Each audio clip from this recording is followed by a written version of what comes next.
Assalamualaikum warahmatullahi wabarakatuh. Halo semuanya. Perkenalkan, nama saya Anissa Jan Anggraini, NIM 23040101171 dari jurusan Akuntansi Angkatan 2023, Fakultas Ekonomi dan Bisnis Maritim. Lalu di sini saya akan membuat tugas ulangan tengah semester saya dengan mata kuliah Sistem Akuntansi dan Teknologi Informasi dengan judul Formulir, Jurnal, Buku Besar, dan Buku Pembantu. Adapun dosen pengampu saya, Ibu Ronia Tambunan, MAK. Langsung saja saya masuk materi pertama, yaitu formulir. Formulir adalah secari kertas yang memiliki ruang untuk diisi. Formulir dalam akuntansi juga sering dikaitkan dengan dokumen atau data transaksi bisnis, misalnya faktur penjualan, faktur pembelian, kartu jam kerja, surat muat, pernyataan piutang, voucher, bukti kas keluar, dan bukti kas masuk. Lalu ada manfaat formulir. Yang pertama, menetapkan tanggung jawab timbulnya transaksi bisnis di perusahaan. Maksudnya itu, dalam suatu organisasi, setiap transaksi terjadi karena adanya otorisasi dari pejabat yang memiliki wewenang untuk melaksanakan transaksi tersebut. Pelaksanaan wewenang tersebut harus dipertanggungjawabkan dalam bentuk tertulis dengan menggunakan formulir. Lalu yang kedua ada merekam data transaksi bisnis perusahaan. Seperti telah ditetapkan, formulir berfungsi sebagai alat untuk merekam data yang bersangkutan dengan transaksi. Semua data yang diperlukan untuk identifikasi transaksi direkam pertama kali dalam formulir. Yang ketiga, mengurangi kesalahan dengan cara menyatakan semua kejadian dalam bentuk tulisan. Misalnya, order pembelian barang X sebanyak 100 ton disampaikan secara lisan oleh kepala bagian pembelian. Kemungkinan order ini diterima salah oleh pemasok adalah besar. Oleh karena itu, order pembelian yang disampaikan secara lisan untuk mengurangi kemungkinan kesalahan biasanya disusul kemudian dengan mengirimkan surat order pembelian kepada pemasok. Yang terakhir, keempat, menyampaikan informasi pokok dari orang satu ke orang lain di dalam organisasi yang sama atau ke organisasi yang lain. Prinsip dasar yang melindasi perancangan formulir. Yang pertama, sedapat mungkin memanfaatkan tembusan atau kopi formulir. Yang kedua, hindari duplikasi dalam pengumpulan data. Ketiga, buatlah rancangan formulir sesederhana dan seringkas mungkin. Keempat, masukkanlah unsur internal check dalam merancang formulir. Kelima, beri nomor urut dan identitas secara lengkap. Yang terakhir, susun dan buat formulir yang digandakan sesuai kebutuhan. Kapan formulir digunakan? Yang pertama, jika suatu kejadian perlu dicatat. Kedua, jika informasi tertentu perlu dicatat berulang kali. Ketiga, jika berbagai informasi yang saling berhubungan perlu disatukan dalam tempat yang sama untuk memudahkan pengecekan. Keempat, jika dibutuhkan untuk menetapkan tanggung jawab terjadinya transaksi. Nah, di sini ada dokumen formulir yang bisa teman-teman lihat. Yang pertama ada formulir bukti kas keluar. Kedua ada formulir faktur penjualan tunai. Dan yang ketiga ada formulir surat order pembelian. Materi kedua yaitu jurnal. Adapun pengertian jurnal yaitu merupakan catatan akuntansi permanen yang pertama yang digunakan untuk mencatat transaksi keuangan perusahaan. Karena jurnal merupakan catatan akuntansi yang pertama diselenggarakan dalam proses akuntansi, maka dalam sistem akuntansi jurnal harus dirancang sedemikian rupa sehingga tidak akan terjadi satu transaksi pun yang tidak dicatat. Catatan yang dilakukan di dalamnya lengkap dengan penjelasan, tanggal, dan informasi lain, agar catatan tersebut mudah diusut kembali ke dokumen sumbernya. Jurnal dibagi menjadi dua, yaitu jurnal umum dan jurnal khusus. Jurnal khusus terdiri dari yang pertama, jurnal penjualan. Jurnal ini digunakan untuk mencatat transaksi penjualan baik penjualan kredit maupun penjualan tunai. Yang kedua ada jurnal pembelian. Jurnal pembelian ini digunakan untuk mencatat transaksi pembelian kredit. Ketiga, jurnal penerimaan kas. Jurnal penerimaan kas digunakan untuk mencatat transaksi penerimaan kas. Keempat, jurnal pengeluaran kas. Jurnal pengeluaran kas digunakan untuk mencatat transaksi pengeluaran kas. Kelima, jurnal umum. Jurnal umum digunakan untuk mencatat transaksi selain yang dicatat dalam jurnal khusus. Nah, teman-teman di sini bisa lihat ada gambar tabel atau format jurnal yang saya paparkan. Ada jurnal penjualan, jurnal pembelian, jurnal penerimaan kas, jurnal pengeluaran kas, serta jurnal umum. Materi ketiga ada buku besar dan buku pembantu.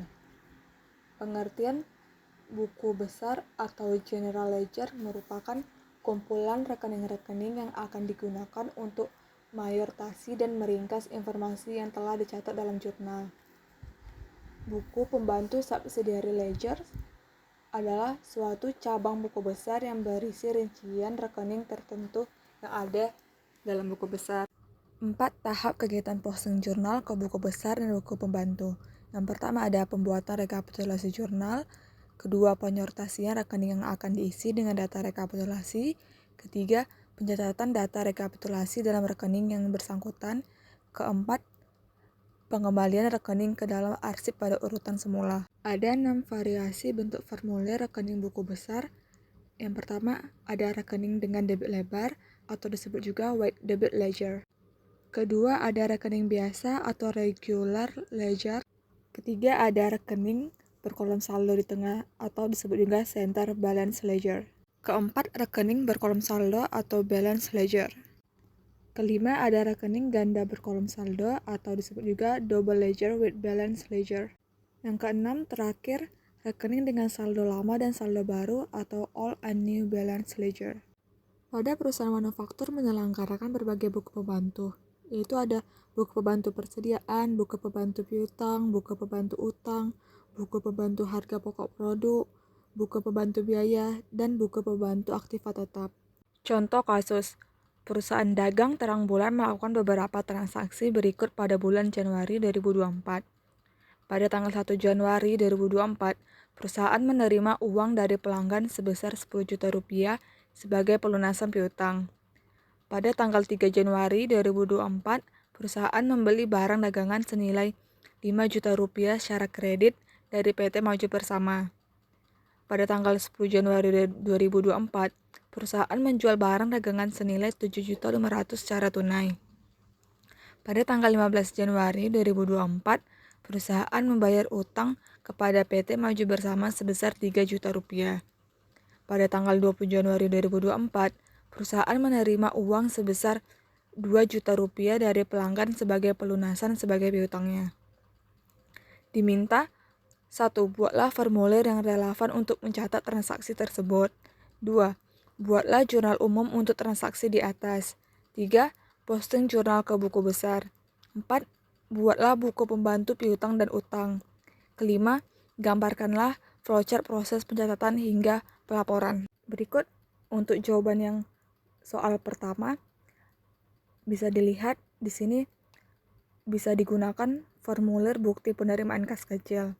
Telah diterima dari PT Terang Bulan nomor 001 tanggal 1 Januari 2024, keterangan pelunasan piutang jumlah 10 juta rupiah, total 10 juta rupiah, disetujui oleh Terang Bulan, diserahkan oleh pelanggan, diterima oleh bendara. Lalu ada formulir bukti pembelian kredit, telah diterima dari PT Terang Bulan nomor 002 tanggal 3 Januari 2024, keterangan pembelian barang dari PT Maju Bersama jumlah 5 juta rupiah, total 5 juta rupiah, disetujui oleh bagian pembelian, diserahkan oleh pelanggan, diterima oleh bendahara.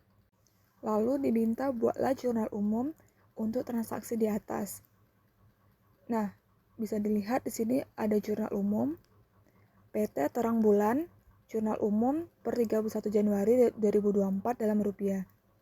Tabelnya ada tanggal, akun, debit, kredit. Pada tanggal 1 Januari, kas pada piutang, saldo sebesar 10 juta rupiah. Pada tanggal 3 Januari, pembelian pada utang usaha, saldo sebesar 5 juta rupiah. Pada tanggal 10 Januari, kas pada penjualan, saldo sebesar 7.500.000 rupiah. Pada tanggal 15 Januari, utang usaha pada kas sebesar 3 juta rupiah. 20 Januari, kas pada piutang usaha sebesar 2 juta rupiah. Lalu diminta posting jurnal ke buku besar. PT Terang Bulan, buku besar, per 31 Januari 2024 dalam rupiah. Kas 1 Januari, piutang usaha, saldo di debit sebesar 10 juta rupiah, lalu saldo di debit sebesar 10 juta rupiah. 10 Januari, penjualan 7.500.000 rupiah di debit, lalu saldo di debit sebesar 17.500.000 rupiah. 15 Januari, utang usaha 3 juta rupiah di kredit, saldo di debit sebesar 14.500.000 rupiah. 20 Januari, piutang usaha 2 juta rupiah di debit, saldo di debit sebesar 16.500.000 rupiah. Lalu buku besar piutang usaha 1 Januari, keterangan kas 10 juta rupiah di kredit, saldo di kredit sebesar 10 juta rupiah. 20 Januari, keterangan kas 2 juta rupiah di kredit, lalu ada saldo kredit sebesar 12 juta rupiah. Buku besar utang usaha 3 Januari, keterangan pembelian 5 juta rupiah di kredit, saldo di kredit sebesar 5 juta rupiah. 15 Januari, keterangan kas, saldo di debit sebesar 3 juta rupiah, lalu saldo di kredit sebesar 2 juta rupiah. Lalu pada soal nomor 4 diminta buatlah buku pembantu piutang dan utang. PT Terang Bulan, buku pembantu per 31 Januari 2024 dalam rupiah. Piutang 1 Januari, keterangan pelanggan A, saldo sebesar 10 juta rupiah di debit, lalu saldo di debit sebesar 10 juta rupiah. 20 Januari, keterangan pelanggan B, 2 juta rupiah di debit, saldo sebesar 12 juta rupiah di debit. Buku pembantu utang tanggal 3 Januari, keterangan pelanggan A 5 juta rupiah di kredit, saldo sebesar 5 juta rupiah di kredit. Lalu 15 Januari, keterangan pelanggan B 3 juta rupiah di debit, saldo sebesar 2 juta rupiah di kredit. Yang kelima diminta buat flowchart. Nah, di sini bisa teman-teman lihat flowchartnya dimulai, lalu terjadinya transaksi, kemudian dijurnalkan ke jurnal umum, lalu dipindahkan ke buku besar, kemudian membuat buku besar pada akun kas, piutang usaha, dan utang usaha. Setelah melakukan buku besar, kemudian kita membuat buku pembantu piutang dan usaha. Lalu itu saja yang saya dapat sampaikan kepada teman-teman. Adapun kesimpulan dan saran dari saya, kesimpulannya yaitu formulir, jurnal, buku besar, dan buku pembantu adalah komponen utama dalam akuntansi yang berfungsi untuk mencatat, mengelompokkan, dan merinci transaksi secara sistematis. Formulir menyediakan data awal, jurnal mencatat transaksi secara kronologis, buku besar merangkum saldo akun, dan buku pembantu memberikan rincian akun tertentu, sehingga mendukung pencatatan keuangan yang akurat dan terstruktur. Lalu ada saran, agar proses pencatatan dengan formulir, jurnal, buku besar, dan buku pembantu berjalan optimal, pastikan pengisian dilakukan secara konsisten dan akurat. Gunakan teknologi untuk mengurangi kesalahan manual dan lakukan pemeriksaan rutin untuk memastikan integritas data keuangan tersebut.